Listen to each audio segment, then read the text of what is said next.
Hello, I'm Bob Gourley. I'm the Chief Technology Officer of OODA LLC. I've spent a career helping to optimize the application of technology for intelligence missions, including using and configuring technology in support of analysts. As a Navy intelligence officer, I would help support intelligence analysts ashore and afloat with the right technology for them to get their job done. Later, at TRW and Northrop Grumman, I helped invest our own corporate resources in research and development to continuously improve how intelligence analysts could get their job done. I later went back into government as the Chief Technology Officer of the Defense Intelligence Agency, where I worked as part of a large team helping to continuously improve the tools that were given to intelligence analysts. Now, at OODA LLC, we continue to research the application of technology to intensive knowledge worker challenges. We publish two websites, CTO Vision, which is focused on enterprise technologists who want to understand how to best apply technology for enterprise mission needs, and OODAloop.com, which is focused more on decision makers and analysts. Both of these sites are frequented by people who want to understand what cutting-edge technology can do to help in their missions. This briefing is on a concept I call the Intelligence Workstation of the Future. This presentation is designed to give you a vision that you can react to and make it your own. It covers a design philosophy, a notional architecture that I have been building for years, and a list of requirements that can form the foundation for your agency's requirements for an intelligence workstation of the future. The presentation concludes with 3 use cases you can build upon to make working use cases for your organization's use of an intelligence workstation for the future. Who is this presentation for? Any executive who supports intelligence analysts and wants to make it easier for them to do their job will find information in this brief of use. The technologist who supports analyst-focused solutions will also find the approaches here of benefit. Analysts who seek to articulate what they want for future requirements will also find this presentation of use. When I talk about an intelligence workstation of the future, I wanted to let you know we're aiming at this particular type of operator who has these important missions of support to the national security establishment. The intelligence workstation of the future is meant to empower these analysts by giving them new analytical and visualization tools, as well as continuing to equip them with enterprise security and new governance methods. A workstation for analysts that are serving these very critical mission needs is really needed in the national security space.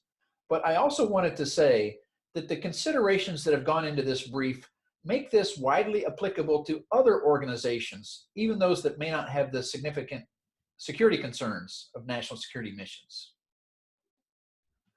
Why do we need to change and have this new intelligence workstation of the future? I want to say some things in the intelligence community and national security world have always been hard. This community has always worked hard issues where adversaries are trying to hide information and hide their intention. Adversaries also frequently mount their own deception operations against us to attempt to deceive us. And security has always been a concern in the national security space. Well, this has always been with us, but some key drivers are changing quickly, including the fact that now that we are well into the information age, we're all facing overwhelming amounts of data. This presents a tremendous opportunity if we can analyze the right data to help drive our conclusions. But it also presents challenges, like how to move this data and present it and empower it, empower analysts to operate over it. It's also true that analysts are being challenged because the geopolitical situation is far more complex now. The landscape is so full of challenges. It's a very dynamic threat, including many of which occur in cyberspace where things move at the speed of light. So there are key reasons to change here, especially the fact that we're in the information age and the fact that it's an increasingly complex geopolitical world. The design philosophy I present for this intelligence workstation of the future is based upon 30 years of experience of seeing how technology solutions can support analysts. I've also seen failures in this regard. And the failures usually come when some organization or entity is not really putting the people first. And that's why I start with this design philosophy of empowering the humans. Let humans do what they're best at. Let technology do what it's best at. What are humans best at? Thinking, analyzing, imagining, creating, collaborating, coming up with conclusions, teaching and mentoring others, and continuing to improve. What is technology best at? Technology is best at the rote processes, automating, iterating, storing, searching, retrieving, correlating, and these other automated processes that technology can really help at. So the key design philosophy is empower humans, let humans do what they're best at, let technology do what it's best at. And this is a modernization thought. We have a great opportunity while we're modernizing to leverage the very best technology in this workstation. A key way to do this, we rely on using the cloud whenever possible. This includes the secure enterprise clouds and public clouds. We also want to establish a workstation that's built on the very best commercial hardware and best commercial software. When it comes to software, this includes the analytical tool packages. We want to consider the very best commercially available software to serve our analyst missions. That's the design philosophy. We can now broadly talk about technical requirements for this intelligence workstation of the future. I list several here. For each one of these, we're going to quickly review one slide of key factors that can be turned into technical requirements for this intelligence workstation of the future. For example, in visualization, the greatest way to get data into the human brain is through this high bandwidth channel of the eyes. Now, some of this is easy today because the screen component of our workstation can be extremely high resolution and very low cost, frankly. However, to really do it well, it also requires computing power that can drive these fast moving visualizations of very large data files, which can include imagery from satellites or drones. It can also include high definition video from multiple sources and high quality computer aided design applications and the associated data files. All of this needs to be presented to analysts in ways that analysts can iterate over and rapidly work with. Doing this is very possible. It does require a well thought out back-end infrastructure that usually will include high-powered servers, a virtual desktop infrastructure, and graphics processing units that can help render graphics and present them over a virtual desktop infrastructure. I mentioned this requirement for being immersive because a growing number of all-source analysts are going to need more than a screen for visualization. They will want to leverage virtual reality or augmented reality. So this workstation of the future should make this immediately and seamlessly available to any analyst who needs it by using commercially available headsets and controls to work with this new immersive environment. The intelligence workstation of the future also needs to be built around this key theme of automation. It's been far too real of a horrible history that we force analysts to do these rote chores that computers should be doing for them, like logging into databases or filling out forms or disseminating results or working through other workflows that really computers could do. This need has given rise to an entire discipline in computer science called robotic process automation, or RPA. RPA can handle almost any rote task that an analyst has to do, and therefore really does need to be part of the intelligence workstation of the future. Another key construct in this intelligence workstation of the future is the concept of iteration. An analyst may start with a question or a desire or even a tasking from a boss, and once they ask their question, they get a result back. It never ends there. They always ask other questions. For complex problems, you are continuously querying and iterating over the data. So it's very important to understand that there's a need for iteration over results. The faster the computer is at presenting information and taking feedback from the user, the better and more empowering it is for the analyst. This means that every component of our workstation of the future, including the hardware at the workstation itself, the communications path, and the servers in the cloud, need to be built for speed and getting results so they can work instantaneously when it comes to iteration. Correlation of data is a key factor that analysts everywhere need to understand and frequently work with, whether you're a lone analyst or you're working as part of a large team. From a technical standpoint, when we say correlation, it means the assessment that one piece of data is somehow associated with another. Computers can assist humans in doing this, but too frequently, this is not being done in a way that leverages the true power of computers, and it relies on humans massaging data and manually correlating it and graphing it. The Intelligence Workstation of the future sees this as being a very automated step that has to be made available and possible over all data. Data analysis is something that almost every analyst of every discipline needs to be familiar with. And at times, data analysis is really key to their function.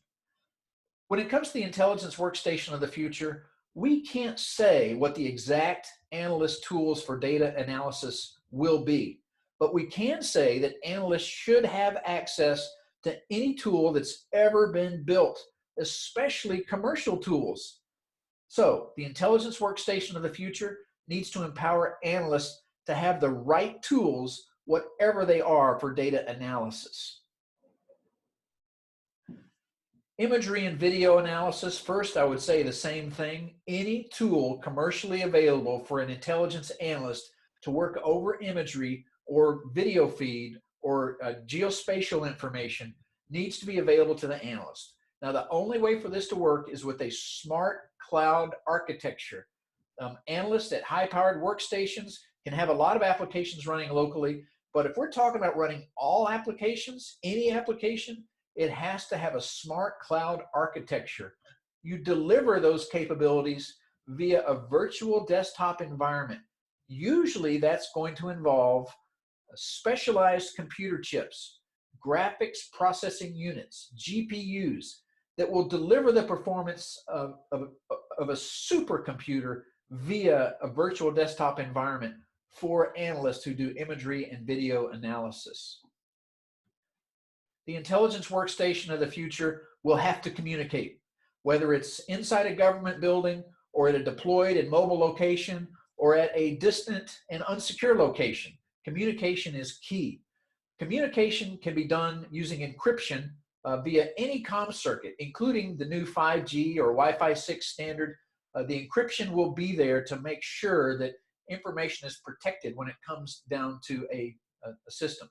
While talking about communication, I wanted to underscore that intelligence analysts work across multiple domains of information, including top secret, secret, allied networks, specialized networks, and these usually come in via separate communication circuits and are presented to analysts in multiple ways that are usually not good for humans to really correlate and work with. The Intelligence Workstation of the future needs to let analysts work seamlessly across multiple levels of classification.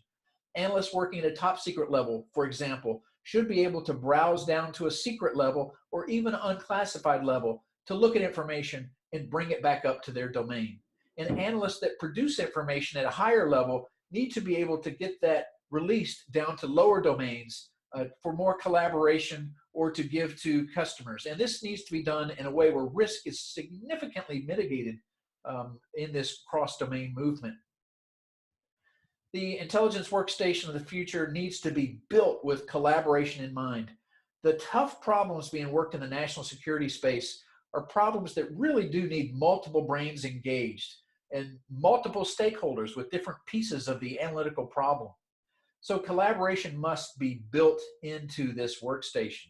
There's a lot of fantastic collaborative tools, and here too we want to say that any collaborative tool that an organization wants should be available via this workstation, and it can be when you're using a smart cloud infrastructure that delivers a desktop as a service. Another key requirement of the Intelligence Workstation of the future is the ability to collaborate over the actual solutions that analysts come up with, the models that they use in coming up with conclusions or analyzing data. So repositories of models for analysts are key. And these repositories need to be shareable, and analysts need to be able to search and see what others have been using to create for solutions for their problems and challenges. This allows collaboration over models. Additionally, collaboration over data from distributed locations is also critically important for this new workstation. If analysts can collaborate over common data, they can all see what everybody else is talking about and thinking about and analyzing. And they can annotate it and share it together and create new levels of understanding. The Intelligence Workstation of the future absolutely has to take action and mitigate risk of unauthorized access to data wherever the workstation is.